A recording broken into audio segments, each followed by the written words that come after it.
अस्सलाम वालेकुम friends, welcome back to Top Smarties. Drama serial Tadke Wafa. आखिरकार आयशा अपने देवर का रिश्ता लेकर हया के लिए आ ही गई। यहाँ पर तो हया के घर वालों में से किसी को कोई एतराज़ नहीं सिवाय पुप्पो के।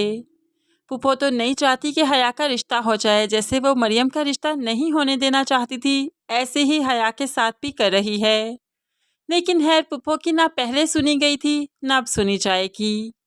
ऐसे ही वो लोग यहाँ से चले गए। नजीब साहिब ने कुछ वक्त मांग लिया सोचने के लिए, लेकिन उनके जाने के बाद कुछ दिन के बाद नजीब साहिब अपनी फैमिली से कहने लगे, मैंने सोचा है हया और समीर की बहुत जल्द मंगनी कर दी जाए, जिस पर सभी तो खुश हो जाते हैं लेकिन आसिफ नहीं। आगे बढ़कर मामू जान को रोकने लगा, आप ऐसा नहीं कर सकते। पहले मैंने मरियम का हाथ आपसे मांगा था, आपने नहीं दिया। आज आपसे इनकार नहीं सुनूंगा। हया से मंगनी मेरी कर दें, समीर की क्यों करनी है? मैं घर का बच्चा हूँ, हया घर में ही रह जाएगी। अब तो यहाँ पर मामू को बहुत गुस्सा आया। तुमने कहा कि तुमने मेरी बेटी मरियम का हाथ मांगा था, मैंने नहीं दिया, तो तुमने ये कैसे सोच दिया कि मैं अपनी छोटी का हाथ तुम्हें दे दूंगा? जब मरियम के लिए मैंने तुम्हें पसंद नहीं किया तो छोटी के लिए कैसे कर सकता हूँ? क्या हया मेरी अपनी औलाद नहीं? क्या उसका मैं अच्छा नहीं सोचूंगा? तुमने ये बात की भी क्यों? नजीब को तो बहुत गुस्सा आ गया।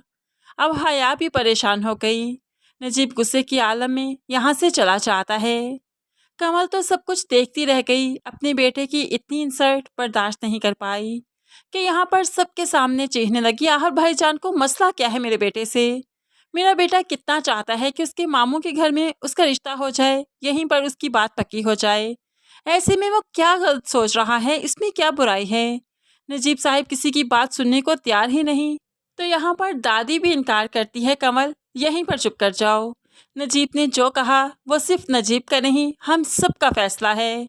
आसिफ के साथ ना तो मरियम की शादी हुई थी ना ही हया की होगी। हया अपनी वजह से बड़ों की लड़ाई होते देख काफी परेशान है। लेकिन फिर जब मरियम को मालूम पड़ा कि आयशा जाकर रिश्ते की बात कराई है तो वो खुशी खुशी हया से मिलने आती है। लेकिन यहाँ पर आसिफ की बातें सुनकर तो उसको और भी गुस्सा आ गया कि आसिफ आखिर चाहता क्या है? हमारी खुशियों के रंग में क्यों भंग डालता है? आखिर ये पुप्पो कब जाएंगी यहाँ से?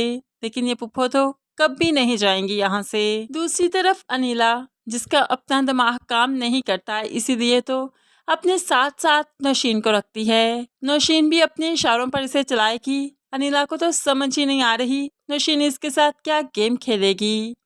ऐसे ही दोनों बैठी बातें कर रही थी कि अनम आ जाती है। नौशीन को अनिला के कमरे में देख भड़क उठी। क्या तुम्हें और कोई काम नहीं सिवाय इसके कि आप ही के सर से सर जोड़ कर बैठी रहो, बातें करती रहो? नौशीन तो यहाँ से उठकर चली गई, लेकिन अनिला बाद में बहन को डांटने लगी। ये क्या तरीका है किसी से बात करने का? वो मुझसे बात कर रही थी, इसमें क्या हर्ज है, क्या बुराई है? लेकिन अनम क्या जाने कि ये नौशीन कितना टफ टाइम देने वाली है अनम को।